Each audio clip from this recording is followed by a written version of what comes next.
السلام عليكم ورحمة الله وبركاته. بسم الله الرحمن الرحيم. الحمد لله رب العالمين. اللهم صل وسلم وبارك على سيدنا محمد وعلى آله وصحبه ومن تبعهم بإحسان إلى يوم الدين أما بعد. പ്രിയമുള്ളവരെ, ഗസാലി ഇമാം തന്റെ ശിഷ്യനോട് ഇനിയും പറയുകയാണ്, അയ്യുഹൽ വലദോ മോനെ, അയ്യു ഷൈഇൻ ഹാസിലുൻ ലക മിൻ തഹ്സീൽ ഇൽമിൽ കലാമി വൽ ഖിലാഫി വത്തിബ്ബി വദ്ദവാബീരി വൽ അശ്ആരി വൻ നുജൂമി വൽ അറൂദി വൻ നഹ്വി വസ്തസ്രീഫി. വിവിധ വിജ്ഞാന ശാഖകൾ വിശ്വാസശാസ്ത്രവുമായി ബന്ധപ്പെടുത്തിയും അതേപോലെ തന്നെ തർക്കശാസ്ത്രവുമായി ബന്ധപ്പെടുത്തിയും അതുപോലെ ചികിത്സാശാസ്ത്രവുമായി ബന്ധപ്പെടുത്തിയും കവിതകളും അതേപോലെ തന്നെ ഗ്രന്ഥങ്ങളുമായി ബന്ധപ്പെടുത്തിയും നക്ഷത്രശാസ്ത്രവുമായി ബന്ധപ്പെടുത്തിയും അതുപോലെ തന്നെ പദ്യങ്ങളുടെ നിയമങ്ങൾ വിവരിക്കുന്ന ശാസ്ത്രവുമായി ബന്ധപ്പെടുത്തിയും നഹ്വ്, സർഫ് എന്നിങ്ങനെ ഭാഷയുടെ നിയമങ്ങളെക്കുറിച്ചുള്ള വിഷയങ്ങൾ പഠിച്ചതിലുമൊക്കെ എന്താണ് നിനക്ക് കിട്ടിയത്? ഗൈറ തളീഇൽ ഉംരി, നിന്റെ വയസ്സ് നഷ്ടപ്പെടുത്തിയെന്നല്ലാതെ ബിഖിലാഫിദിൽ ജലാൽ, അള്ളാഹുവിനെതിരിൽ. ഈ വിജ്ഞാന ശാഖകൾ കൊണ്ടൊക്കെ നീ ജോലിയായിട്ട് നിനക്ക് എന്താണ് കിട്ടിയത്? നിന്റെ ജീവിതം തൊലഞ്ഞു എന്നല്ലാതെ എന്ന് ബഹുമാനപ്പെട്ട ഗസാലി ഇമാം റളിയല്ലാഹു അൻഹു ചോദിക്കുന്നു. ഇവിടെ ഒരു കാര്യം നമ്മൾ പ്രത്യേകം മനസ്സിലാക്കണം. ചില സാധുക്കൾ ഈ പറഞ്ഞ പ്രസ്താവനയുടെ അർത്ഥം മനസ്സിലാകാതെ, ചില കള്ളത്തരീക്കത്തുകാരൊക്കെ ഗസാലി ഇമാം റളിയല്ലാഹു അൻഹു ഫിഖ്ഹും അതേപോലെ തന്നെയുള്ള ഇൽമൊക്കെ ആയിട്ട് ജോലിയായി ജീവിതം തൊലച്ചു എന്ന് പറയാറുണ്ട്.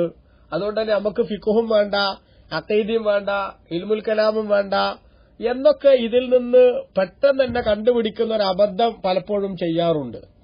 എന്നാൽ ഒരിക്കലും തന്നെ ഇമാം ഗസാലി റളിയല്ലാഹു അൻഹു പറഞ്ഞതിന്റെ അർത്ഥം അതല്ല എന്ന് നമ്മൾ മനസ്സിലാക്കണം. കാരണം എന്താ, ഈ വിജ്ഞാന ശാഖകളുടെ ഒന്നും മഹത്വം കുറച്ച് കാണിക്കുന്നയാളല്ല ഇമാം ഗസാലി റളിയല്ലാഹു അൻഹു. അതുപോലെ തന്നെ ഇത് പരിഗണിക്കുന്നതും ഇതുമായി സമയം ചെലവാക്കുന്നതും കൊണ്ട് മാത്രം ജീവൻ നഷ്ടപ്പെടും അല്ലെങ്കിൽ ജീവിതം തൊലയും എന്നും വിശ്വസിക്കുന്നയാളല്ല ഇമാം ഗസാലി റളിയല്ലാഹു അൻഹു. കാരണം എന്താ, ഇമാം ഗസാലി റളിയല്ലാഹു അൻഹു തന്നെ തന്റെ കിതാബുൽ യഹ്യായിൽ, യഹ്യ എന്ന് പറഞ്ഞ കിതാബ് ഇമാം ഗസാലി റളിയല്ലാഹു അൻഹു എപ്പോഴാണ് എഴുതുന്നത്? അതുകൂടി മനസ്സിലാക്കിയാൽ മതി. ബാക്കിയുള്ള എല്ലാ സംഗതികളിൽ നിന്നും വിട്ട് ദർസ് വരെ നിർത്തിയതിനു ശേഷം മഹാനവർകൾ ഒരുപാട് കാലം സഞ്ചരിച്ചുകൊണ്ടിരിക്കുന്ന സമയം, ആത്മീയ വഴിയെക്കുറിച്ച് മാത്രം ചിന്തിച്ചുകൊണ്ടിരിക്കുന്ന സമയം, അപ്പോൾ എഴുതിയ ഗ്രന്ഥമാണ് ഇഹ്യാ ഉലൂമുദ്ദീൻ. ആ ഇഹ്യാ ഉലൂമുദ്ദീനിൽ തന്നെ ബഹുമാനപ്പെട്ട ഇമാം ഗസാലി റളിയല്ലാഹു അൻഹു വ്യക്തമാക്കിയിട്ടുണ്ടല്ലോ, അന്ന അക്സറ ഹാദിഹിൽ ഉലൂം, ഈ വിജ്ഞാനങ്ങളിൽ നിന്ന് അധികരിച്ച വിജ്ഞാനങ്ങളും മിൻ ഫുറൂദിൽ കിഫായാത്ത്, അത് സാമൂഹ്യ ബാധ്യതയിൽപ്പെട്ടതാണ് എന്ന് ഇമാം ഗസാലി റളിയല്ലാഹു അൻഹു വ്യക്തമാക്കിയിട്ടുണ്ട്. എന്നു മാത്രമല്ല, ഈ ഗസാലി ഇമാം ഇഹ്യായിൽ പറഞ്ഞിട്ടുണ്ട്, ലാ യജൂസു ലി താലിബി ഇൽമിൽ ആഖിറത്തി, പാരത്രിക വിജ്ഞാനം നേടാൻ വേണ്ടി പോകുന്നയാൾക്ക് അനുവദനീയമല്ല അത്തഹ്ഖീറു ബി ഉലൂമിദ് ദുനിയ, ദുനിയാവിന്റെ വിജ്ഞാനങ്ങളെ നിസ്സാരപ്പെടുത്താൻ പാടില്ല. കാരണം എന്താ, ആഖിറത്തിന്റെ വിവരം നേടണമെങ്കിൽ തന്നെയും എന്തു വേണ്ടിവരും? അത് അവന് ശരിക്കും ഭൗതിക വിജ്ഞാനത്തിന്റെ പല സഹായവും ആവശ്യമായിട്ട് വരും. ഇപ്പൊ ഉദാഹരണം നിങ്ങൾ നോക്കൂ, പരിശുദ്ധ ഖുർആൻ മനസ്സിലാക്കണമെങ്കിൽ, അതേപോലെ തന്നെ ഹദീസ് മനസ്സിലാക്കണമെങ്കിൽ, നമ്മുടെ ഇബാദത്തുകൾ എങ്ങനെ ചിട്ടപ്പെടുത്തണം എന്ന് ഉൾക്കൊള്ളാനുള്ള ഗ്രന്ഥങ്ങൾ വായിക്കണമെങ്കിൽ അതിന് ഈ പറഞ്ഞ ഭാഷാശാസ്ത്രങ്ങളൊക്കെയും അനിവാര്യമാണ്. അതൊന്നുമില്ലാതെ ഖുർആനിലേക്ക് ചില സാധുക്കൾ ഇറങ്ങിയതുകൊണ്ടാണ് നമ്മുടെ നാട്ടിലൊക്കെ കുറെ ആളുകൾ അബദ്ധത്തിൽപ്പെട്ടത്. കാരണം വിശുദ്ധ ഖുർആൻ എന്ന് പറയുന്നത് അത് ഏറ്റവും വലിയ സാഹിത്യത്തിന്റെ ഉത്തുംഗതയിൽ നിൽക്കുന്ന ഗ്രന്ഥമാണ്. അതിലെ ഒരു പ്രയോഗം, ആ പ്രയോഗത്തെ എങ്ങനെയാണ് കൈകാര്യം ചെയ്യേണ്ടത് എന്ന് മനസ്സിലാക്കാൻ എന്തിനാവശ്യമുണ്ടാകും? ഈ തരത്തിലുള്ള ഭാഷാപരമായിട്ടുള്ള ഒരുപാട് വിജ്ഞാനങ്ങളുടെ ആവശ്യമുണ്ടാകും.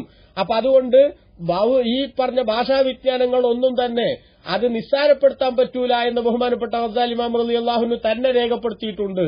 അപ്പൊ പിന്നെ പാരത്രിക ജീവിതത്തിനു വേണ്ടി അധ്വാനിക്കുന്ന ഒരു മനുഷ്യൻ ആഖിറത്തിലേക്കുള്ള വിജ്ഞാനം സമ്പാദിക്കുക എന്ന ആ പ്രവർത്തനം നടത്തുമ്പോൾ തന്നെ മറ്റു വിജ്ഞാനങ്ങളെ ഒന്നും നിസ്സാരതയുടെ കണ്ണുകൊണ്ട് കാണണമെന്ന് പറഞ്ഞയാളല്ല ഇമാം ഗസാലി റളിയല്ലാഹു അൻഹു.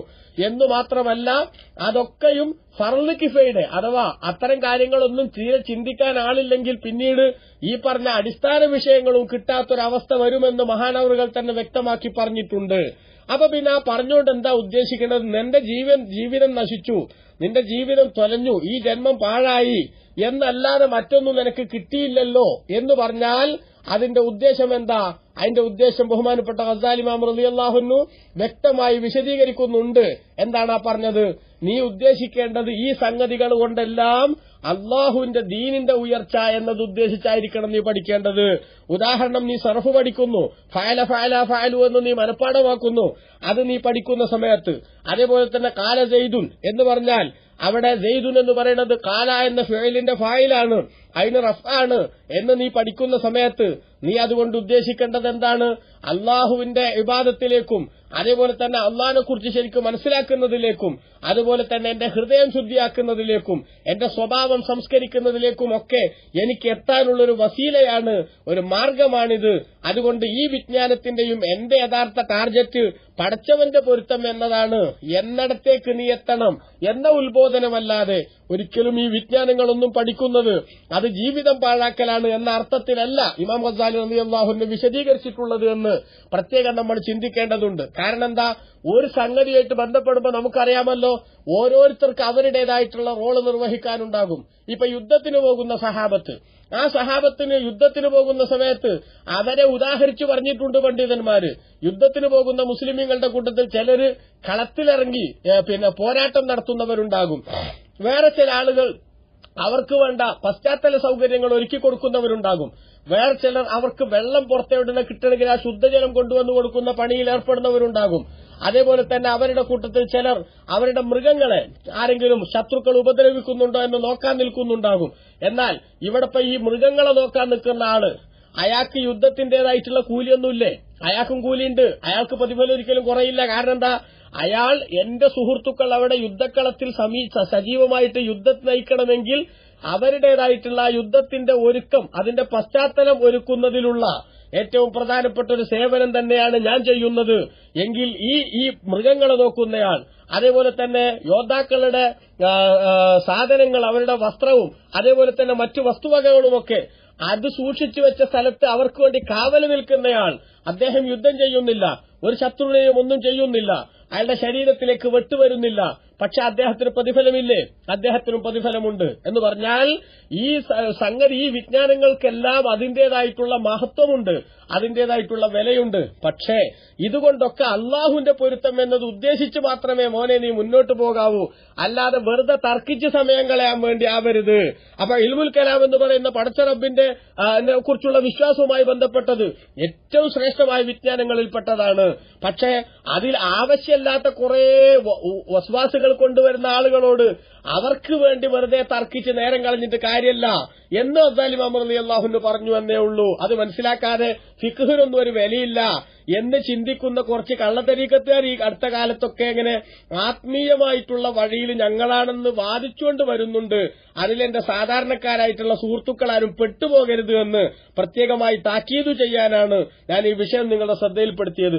എന്നിട്ട് ഇമാം ഗസാലി റളിയല്ലാഹു അൻഹു ആ ഉപദേശത്തിന്റെ ഭാഗമായി തന്നെ പറയുകയാണ്, മോനെ ഇന്നി റഅയ്തു ഫീ ഇൻജീൽ ഈസാ അലൈഹിസ്സലാം, ഈസാ നബി അലൈഹിസ്സലാമിന്റെ ഇൻജീലിൽ ഞാൻ കണ്ടിട്ടുണ്ട്. എന്താണത്? മിൻ സാഅത്തി അൻ യുളഅൽ മയ്യിത്തു അലൽ ജനാസത്തി, മയ്യത്തിനെ ആ മയ്യത്തിനെ കിടത്തുന്ന കട്ടിലിൽ വെച്ചതിന് ശേഷം ഇലാ യുളഅ ശഫീരിൽ ഖബരി, ഖബറിന്റെ വക്കത്തേക്ക് ആ മയ്യത്ത് കൊണ്ടുവന്ന് വെക്കുന്നത് വരെ യസ്അലുല്ലാഹു ബിഅലമതിഹി മിൻഹു 40 സുആല, അല്ലാഹു സുബ്ഹാനഹു വ തആല 40 ചോദ്യങ്ങൾ ആ മയ്യത്തിനോട് ചോദിക്കുന്നുണ്ട്.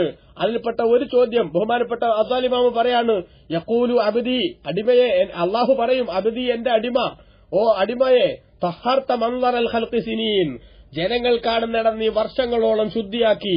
അതേസമയത്ത് മാ തഹർത മൻളരി സഅതൻ, ഞാൻ നോക്കുന്നിടം ഒരല്പസമയം പോലും നീ ശുദ്ധിയാക്കിയില്ല. വകുല്ലു യൗമിൻ യൻദുറു ഫീ ഖൽബിക്, നിന്റെ മനസ്സിലേക്ക് ഓരോ ദിവസവും ഞാൻ നോക്കുന്നുണ്ട്. പക്ഷെ ആ മനസ്സ് വികൃതമായ ഒട്ടനവധി ചിന്താഗതികൾ കൊണ്ട് മലീമസമായി കിടക്കുന്നു. നിന്റെ മുഖത്തൊരു ചെറിയ അഴുക്ക് വന്നപ്പോൾ ആളുകൾ കാണുമെന്ന നിലക്ക് ആ അഴുക്ക് നീ വൃത്തിയാക്കി. നിന്റെ ശരീരത്തിൽ എവിടെയെങ്കിലും ഒരു ചെളി പുരണ്ടപ്പോൾ ആ ചെളി അപ്പോൾ തന്നെ നീ കഴുകി വൃത്തിയാക്കി. അതേസമയത്ത് ഞാനാകുന്ന യജമാനന്റെ നോട്ടസ്ഥലമായിട്ടുള്ള ഹൃദയം, അത് ശുദ്ധിയാക്കാൻ ആവശ്യമായ ഒന്നും നീ ചെയ്തില്ല എന്ന ചോദ്യം ഈ കൂട്ടത്തിൽപ്പെട്ടതാണ്. അതേപോലെ തന്നെ ബഹുമാനപ്പെട്ട ഈസാ നബി അലൈഹി സ്വലാം പറയാണ്, യഖൂലു, അല്ലാഹു പറയുന്നു, മാ തസ്നഉ ലിഗൈരി വഅൻത മഹ്ഫൂഹും ബിഖൈരി, ഞാനല്ലാത്തവർക്ക് വേണ്ടി നീ എന്തൊക്കെയോ ചെയ്തു കൂട്ടുന്നു, അതേസമയത്ത് എന്റെ നന്മ നിന്റെ ജീവിതത്തിന്റെ എല്ലാ ഭാഗത്തെയും മുച്ചൂടും ഗ്രസിച്ചിരിക്കുന്ന എല്ലാ ഭാഗത്തും എന്റെ നന്മയാണ് നീ അനുഭവിച്ചുകൊണ്ടിരിക്കുന്നത്. എന്നിട്ട് എനിക്ക് വേണ്ടി താനൊന്നും ചെയ്യാതെ മറ്റുള്ളവരുടെ നന്മക്ക് വേണ്ടി അല്ലെങ്കിൽ അവരെ കൊണ്ട് നല്ലത് പറയിപ്പിക്കാൻ വേണ്ടി നീ പലതും ചെയ്തു കൂട്ടിയില്ലേ? അമാന്ത സമ്മുല തസ്മാ, നീ എന്താ ഒന്നും കേൾക്കാത്ത ചെവി പൊട്ടിപ്പോയിട്ടുണ്ടോ നിനക്ക് എന്നൊരു ചോദ്യം അല്ലാഹു സുബ്ഹാനഹു വ തആല ചോദിക്കും എന്ന് ബഹുമാനപ്പെട്ട ഇമാം ഗസാലി റളിയല്ലാഹു അൻഹു തന്റെ ശിഷ്യനോട് പറയുന്നു. എന്ന് പറഞ്ഞാൽ ഈ ലോകത്ത് മനുഷ്യൻ അവന്റെ സകലമാന പ്രവർത്തനങ്ങളും ഫോം ചെയ്യുമ്പോൾ അവനുണ്ടാകേണ്ട കൃത്യമായിട്ടുള്ള ചിന്ത, പടച്ചോനെ ഇതൊക്കെ നിന്റെ പൊരുത്തം നേടാനുള്ള ഒരു വസീല എന്ന നിലക്ക്, ഒരു മാധ്യമം എന്ന നിലക്ക് മാത്രം ഞാൻ ചെയ്യുന്നതാണ് എന്ന കണക്കുകൂട്ടലിന്റെ അടിസ്ഥാനത്തിലായിരിക്കണം നീ മുന്നോട്ട് പോകേണ്ടത്. അള്ളാഹു നിന്നെ നിരീക്ഷിക്കുന്നുണ്ടെന്ന ബോധം നിനക്ക് വേണം. അവൻ നിന്റെ ഹൃദയത്തിലേക്കാണ് നോക്കുന്നത് എന്ന ആ ചിന്ത നിനക്ക് വേണം. അങ്ങനെ ആ ഹൃദയം മലീമസമാകാതിരിക്കാനുള്ള, ആ ഹൃദയത്തിൽ കിബറും ഹസദും അടക്കമുള്ള ദോഷങ്ങൾ വന്നു ചേരാതിരിക്കാൻ ആവശ്യമായിട്ടുള്ള മുൻകരുതൽ നീ എടുക്കണം. അപ്പോ നീ ഇവിടെ ഇൽമുമായി ജോലിയാകുമ്പോൾ, പ്രത്യേകിച്ചും മറ്റുള്ള വിജ്ഞാനങ്ങളുമായി നീ ജോലിയാകുമ്പോഴും അതിൽ നിന്ന് അള്ളാഹുവിന്റെ ദീനിന്റെ ഉയർച്ചയ്ക്ക് എനിക്ക് എത്രത്തോളം സഹായം കിട്ടുമെന്ന ആ ഒരു നല്ല ചിന്തയോടുകൂടായിരിക്കണം നീ പഠനം നടത്തേണ്ടത്. അല്ലെങ്കിൽ നിന്റെ ജീവിതം, നിന്റെ ജന്മം തന്നെ പാഴായി പോകുമെന്ന ഗൌരവതരമായ ഉപദേശമാണ് നടത്തിയത്. അത് നമ്മുടെ ജീവിതത്തിലേക്ക് നമ്മൾ പകർത്തേണ്ടതാണ്. ഏതു കാര്യങ്ങൾ ചെയ്യുമ്പോഴും ഏത് വിഷയങ്ങളും ബന്ധപ്പെടുമ്പോഴും അത് അള്ളാഹുവിന്റെ പൊരുത്തത്തിലേക്ക് എത്തിക്കാൻ ഏതു രൂപത്തിൽ സാധിക്കുമെന്ന കണക്കുകൂട്ടൽ അത് നമുക്കുണ്ടാവണം. അതിനനുസരിച്ച് നമ്മുടെ ജീവിതത്തെ ക്രമീകരിക്കണം. അള്ളാഹു തൗഫീഖ് നൽകുമാറാവട്ടെ. ആമീൻ. വസല്ലല്ലാഹു വസല്ലമ അലാ സയ്യിദിനാ മുഹമ്മദിൻ വഅലാ ആലിഹി വസഹബിഹി അജ്മഈൻ വൽഹംദുലില്ലാഹി റബ്ബിൽ ആലമീൻ. വസ്സലാമു അലൈക്കും വറഹ്മത്തുള്ളാഹി